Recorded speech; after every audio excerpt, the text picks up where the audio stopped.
This is Newsmax TV. I'm Ashley Martella. This is Election Day, and we're pleased to be joined by former House Speaker Newt Gingrich. Time magazine chose him as Person of the Year for his role in the 1994 Republican Revolution in the House that ended 40 years of rule by Democrats. Welcome back to Newsmax, Mr. Speaker. It's great to be with you. When the dust settles, will Republican gains in this election mirror those of 16 years ago? I think that it's very likely they'll be bigger. The person I trust the most, Joe Gaylord, believes we'll be at 59 or more seats. That would be bigger than 1994 when he gained 53. In fact, anything above 55 will be the largest one-party gain since 1932. What's the difference between a pickup of 39 seats, which would give Republicans control, and, say, a tidal wave of maybe 60 to 70 seats? Well, first of all, the difference is the size of the margin that Speaker Boehner will have to work with next year and his ability to get things done with Republican votes and with a handful of blue dog Democrats without worrying about the liberals.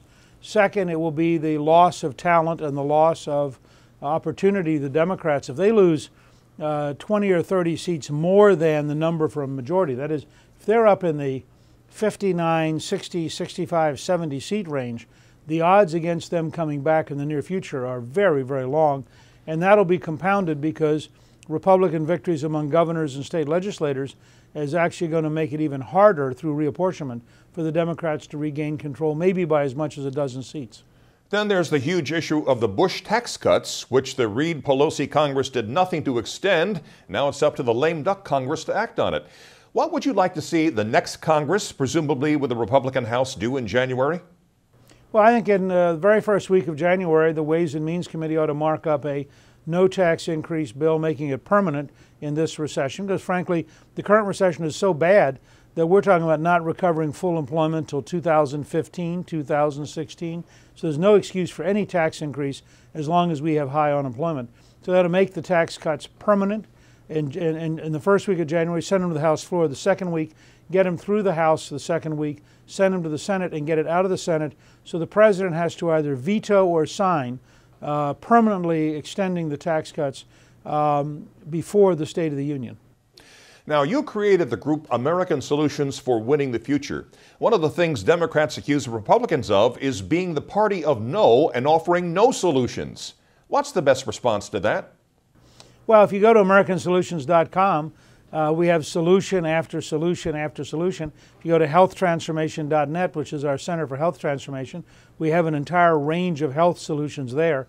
The fact is the Democrats only accept socialist, big government, high tax, big bureaucracy, Washington-centered policies, and anything else they think is not a solution. But there are a lot of things we can do, starting with the right kind of tax cuts.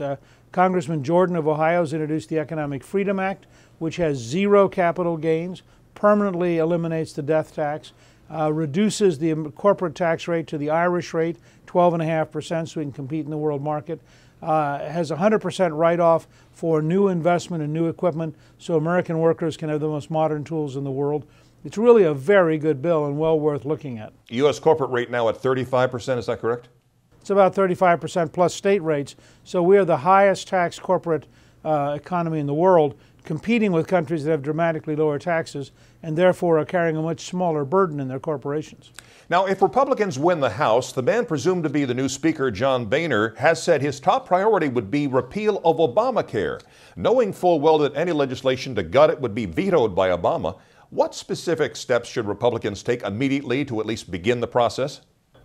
Well, they ought to do three things. First, they ought to hold about 2 months of hearings so everybody understands how bad this bill is and how dangerous it is.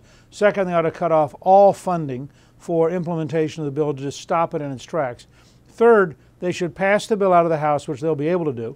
And then in the Senate, they should have a petition drive in every state whose Democratic senator is going to be up for election in 2012. Drive them to vote yes, get the bill out of the Senate, and then have a nationwide petition drive to the president and seek to gather 50 million signatures so that the president has overwhelming public pressure to sign the repeal of Obamacare. If they do that, I think that in fact the president might find himself compelled sometime by next June to repeal the Obama health bill. Representative Boehner has said Republicans aren't in the mood for compromise, especially on the issue of repealing health care reform. Do you agree that this is the right tact? Yes, I think We've studied the Obama health legislation. You can go to healthtransformation.net and you can see, you can actually download for free a poster which is 50 square feet, which is all the deadlines built into the health bill, 5 feet by 10 feet. A second poster which is 18 square feet, 3 feet by 6 feet, which is the 159 new offices and agencies created by the bill. You look at those two posters, you just know this bill is hopelessly complex, very Washington-centered, very bureaucratically defined. No American should be comfortable with it, and we ought to go ahead and repeal it, and let's go back and go to the right kind of reforms, which are based on personal responsibility, market orientation, advanced science and technology, and a sound relationship between the doctor and patient. And tort reform, presumably. Tort reform is the #1 step, and you can tell that they were never serious about controlling expenses, that they would not put tort reform in the Obamacare bill. In an interview last Monday on a Spanish-language radio station, Obama referred to political opponents as enemies and urged Latinos to punish them at the polls. Now, what does that tell you about Obama's motivation and character? You know, when he first said that the Latino vote should vote against our enemies, my first reaction was I didn't realize they were anti-Iranian. Because after all, the president couldn't possibly be referring to Americans as enemies. I think the president has become a little wild and erratic in the last 2 weeks, almost desperation. I suspect for somebody who's always had it easy, has always been able to talk his way out of things, watching the country close in on him, watching the American people rebel, watching his allies get defeated, has really gotten him to a point where he said some things that are pretty, I think, unacceptable for an American president.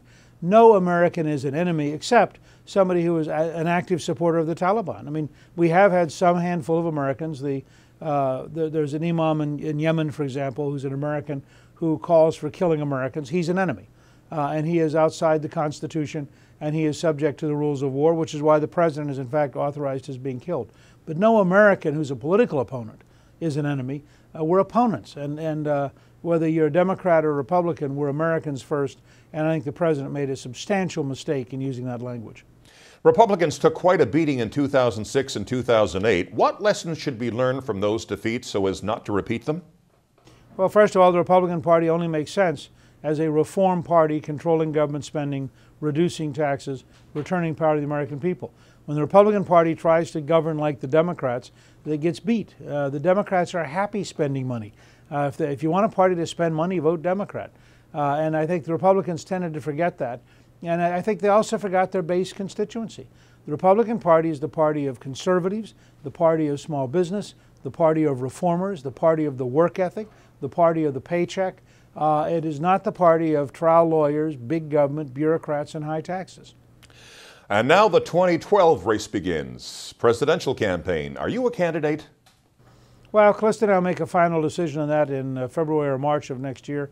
We're certainly looking at it very seriously, and we think that this is an opportunity to offer the American people a really clear choice between those of us who believe in American exceptionalism and those who believe in a secular socialist European model, between those of us who believe in lower taxes, more economic competition, paychecks, and winning the competition with China and India, and those who believe in big government, big bureaucracy, and high taxes. I think it would be very healthy for America to have a clear choice, and Callista and I are looking very closely at whether or not I should be a candidate from that perspective. And again, if you could repeat for us how people can find out more about you and your organization. They go to americansolutions.com. They can learn about what we're doing. In fact, tonight we're going to have our own webcast that will be available for anybody who wants to watch it, starting at 9:30 Eastern Time. For health information, they can go to the Center for Health Transformation at healthtransformation.net. And for movies we make, Callista and I make, they can go to gingrichproductions.com. And for information about me personally, they can go to my first name, newt.org. Former House Speaker Newt Gingrich, thanks so much for speaking with us again, and good luck out there. Good to be with you. And thank you for watching Newsmax TV.